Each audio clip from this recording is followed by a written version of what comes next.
अच्छा जी, आप सब लोगों को अपने चैनल पे खुशामदीद। मेरा नाम सुहेल अब्दाली है। वीडियोस बन रही हैं काफ़ी अरसे से आज की सेहत के ऊपर और बुढ़ापे की सेहत के ऊपर। मेरे ख़्याल में मैं इसको या इससे अगली वीडियो को आखिरी 2 वीडियो फ़िलहाल बनाऊंगा सेहत से रिलेटेड टॉपिक्स के ऊपर। जो आज का टॉपिक है वो मेरे लिए बहुत इम्पोर्टेंट भी है और मैं बहुत सोच रहा था कि इस पर बनाऊँ या ना बनाऊँ, क्योंकि ये टॉपिक बहुत सारे लोगों को ख़तरनाक अंदाज में छेड़ सकता है और मुझे बहुत सारी बातें सुननी भी पड़ सकती हैं। तो सबसे पहले तो मैं शुरू की वीडियो में बता दूं कि मैं डॉक्टर नहीं हूं और ना मैं आपको किसी दवा को रोकने को कह रहा हूं, ना मैं किसी दवा स्टार्ट करने को कह रहा हूं। मैं आपको बस इन्फॉर्मेशन दूंगा, इससे आगे की मर्ज़ी आपकी अपनी। मेरे फ़ैसले होते हैं मेरे लिए, लेकिन मैं जो इन्फॉर्मेशन आपको दे रहा हूं उससे मैं आपको आखिर में ये नहीं कहूँगा कि ये आपने करना है, ये फ़ैसले आपने ख़ुद करने हैं। ये सिर्फ इन्फॉर्मेशन के तौर पे आप इसको समझ लें। होलिस्टिक अप्रोच है मेरी। और आज का टॉपिक है ब्लड प्रेशर के ऊपर। तो इतना गंभीर टॉपिक है क्योंकि अक्सर डिस्कशन में, अक्सर वेबसाइट्स पे, अक्सर वीडियो में ब्लड प्रेशर को कहा जाता है साइलेंट किलर। इसके बारे में मैं पिछली वीडियो आप देखी होगी, मैंने कुछ कमेंट्स भी दिए थे कि एक्चुअल ब्लड प्रेशर जो है उसको साइलेंट किलर कहना ख़तरनाक है, गलत है। जहाँ से ये बात शुरू हुई है ब्लड प्रेशर होने की, वहाँ को असल में सबसे ज़्यादा ख़तरनाक नाम देने की ज़रूरत है। उसको आप साइलेंट किलर कहें क्योंकि वो भी साइलेंट है तो अच्छा है, लेकिन इसको ब्लड प्रेशर तो उसकी एक तरह से सिम्टम है। लेकिन जो मैंने पिछली वीडियो में कहा कि हर कोई एक एक सिम्टम को ट्रीट कर रहा है कि ये सिम्टम तो ये दवा, वो सिम्टम तो वो दवा, वो सिम्टम तो वो दवा, मतलब 5, 6, 8, 10 बीमारियाँ मुख्तलिफ अंदाज में चल रही होती हैं। सारी ज़्यादातर इन बीमारियों की जड़ तो एक जगह से शुरू होती है, लेकिन उस जड़ के ऊपर काम करने वाला कोई कम ही होता है। सारे लोग इंडिविजुअल सिम्टम्स के ऊपर काम कर रहे होते हैं। तो ब्लड प्रेशर बेसिकली बहुत ही सिंपल अंदाज में ये कि प्रेशर, ब्लड का प्रेशर जो वॉल्स हैं उसके ऊपर। अब जब उन वॉल्स के ऊपर ब्लड का प्रेशर बढ़ता है, उसकी वजूहत मुख्तलिफ हो सकती हैं, तो उसको कहा जाता है कि आपका ब्लड प्रेशर ऊंचा हो गया। अब ब्लड प्रेशर ऊंचा होने की भी डेफिनेशन बड़ी मुख्तलिफ हैं कि अगर कोई बंदा नॉर्मली, मतलब आम अगर उसको आप देखें कि सेहतमंद है, उसको ना कोई बीमारी है, डायबिटिक है, ना वो सिगरेट पीता है, ना ओवरवेट है, तो ये ब्लड प्रेशर का नंबर जो कि आजकल चल रहा है ज़्यादातर जनरली 120/80, जिसको अब उन्होंने कम करके 115/75 कर दिया है या कोशिश कर रहे हैं। ये नंबर किसी ज़माने में और हायर हुआ करता था, 120 भी नहीं 150 हुआ करता था। लेकिन अब मैं इसको वो बातें नहीं करना चाहता जो मैं पिछली वीडियोस में काफ़ी कर चुका, कि लोगों को दवाएं भी बेचनी हैं। और एक और मसला ये है कि अब लोग ज़्यादा ख़राब ग़िज़ाएँ खाते हैं तो उनको जल्दी पकड़ने की भी ज़रूरत होती है। तो दोनों चीज़ें बनी। अब आप इसको जैसा भी ले लें कि ज़्यादा दवाएं बेचनी थी तो उन्होंने नंबर कम से कम करते चले गए। लेकिन अगर आप मजमूई तौर पे सेहतमंद हैं और आपके पास कोई और वजह नहीं बन रही फ़िक्रमंद होने की, तो ये ब्लड प्रेशर अलोन जो है वो आपके लिए रिस्की नहीं है। ये मैं आपको सिर्फ इन्फॉर्मेशन दे रहा हूँ, ठीक है। लेकिन डॉक्टरों के पास सिर्फ एक ही आला है ब्लड प्रेशर का, वो उसको लगाते हैं और चेक करते हैं। जब भी नंबर 120 से ऊपर जाता है या नीचे वाला जो है वो 80 से ऊपर जाता है, तो उनके पास और कोई ऑप्शन नहीं होती सिवाय ये कहने के कि आपका ब्लड प्रेशर हाई है। और जब भी ब्लड प्रेशर हाई है, चाहे एक दफ़ा ही हाई निकला है, तो एक तरह से डॉक्टर्स पे लाजिम भी हो जाता है कि अब वो उसकी दवा लिखें। और दवाएँ जो हैं वो अगर ना लिखें तो मरीज़ जो है वो भी मुतमईन नहीं होता कि जी मुझे बताए हाई ब्लड प्रेशर और मुझे दवा भी नहीं दे रहे हैं, तो वो भी घबराया हुआ होता है और डॉक्टर भी मजबूर होते हैं कि भाई अब इसको बता दिया कि हाई ब्लड प्रेशर आपका निकला है तो अब आपको दवा लिखनी।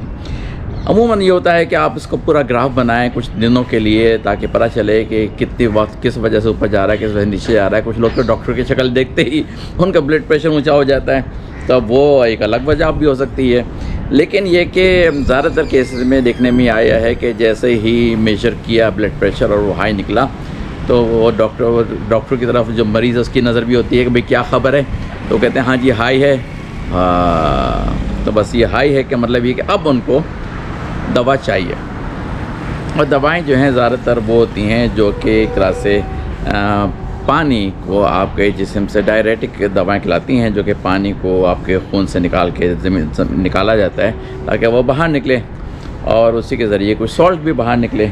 और उसके बाद एक तो बड़ी शर्त लगा दी जाती है कि आप सॉल्ट ना खाएं या कम करें या बिल्कुल ना खाएं, दोनों डिपेंड करता है कितना ब्लड प्रेशर ऊँचा निकला। बास केस में कहते हैं सॉल्ट बंद, बास केस में कहते हैं सॉल्ट कम, ज़्यादातर केस में बंद ही करवा देते हैं। ये भी एक अजीब बात है कि आपकी बॉडी को इतनी ज़्यादा ज़रूरत है सॉल्ट की। ये जब पाकिस्तान में जो मिलते हैं वाइट सॉल्ट जो कि डब्बों में रखे होते हैं, वो तो बड़े ख़तरनाक है आपकी सेहत के लिए वैसे ही, क्योंकि इतनी प्रोसेस से गुजर के उनको बनाया जाता है, उसमें से अच्छे खासे मिनरल वगैरह निकाल दिए जाते हैं जो कि आपकी बॉडी के लिए एसेंशियल हैं। सिर्फ एक टेस्ट वाला नमक रह जाता है वो, और इसके अलावा उसमें और कुछ नहीं होता।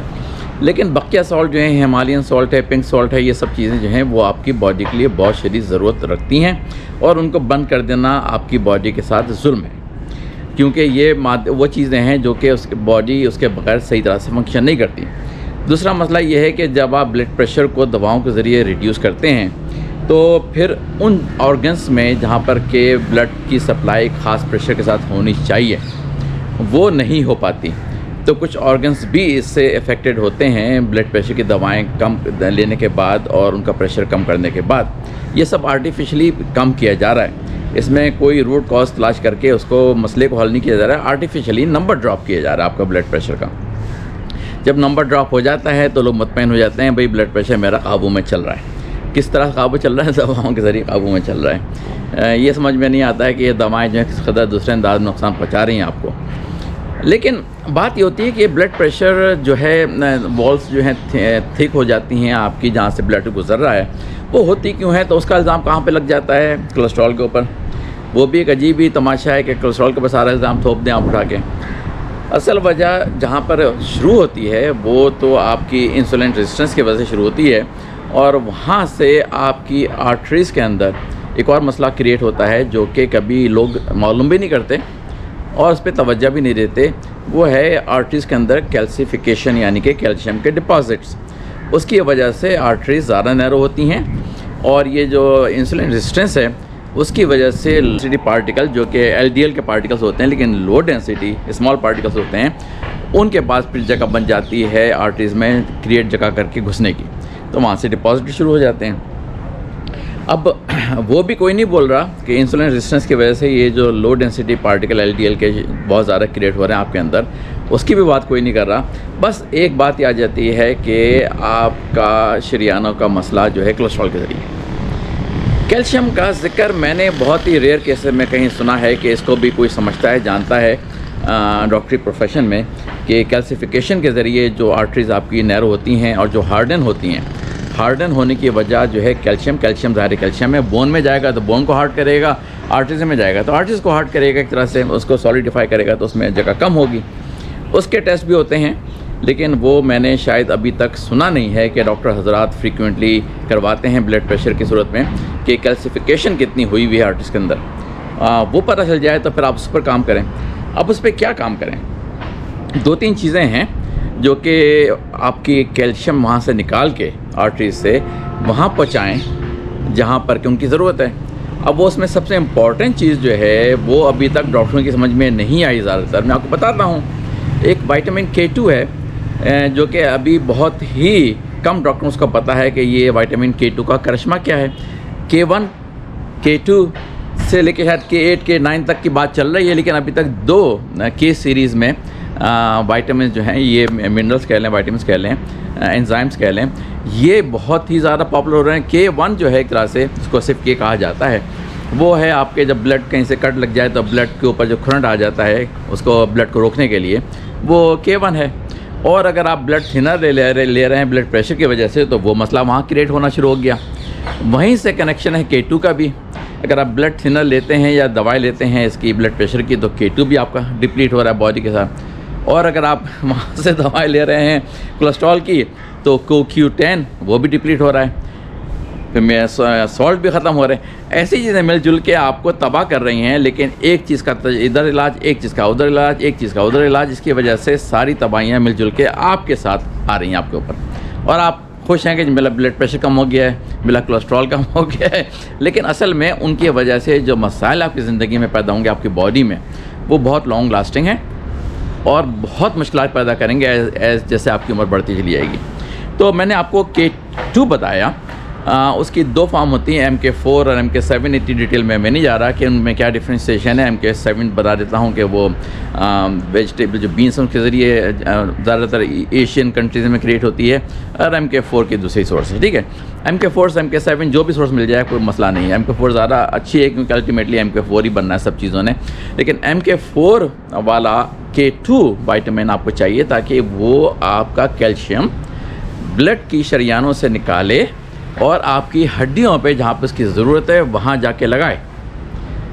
और उसके साथ आपको D3 भी चाहिए है, और ओमेगा 3 जो कि कॉड लिवर ऑयल की सूरत में मिलता है, अच्छी क्वालिटी का कॉड लिवर ऑयल।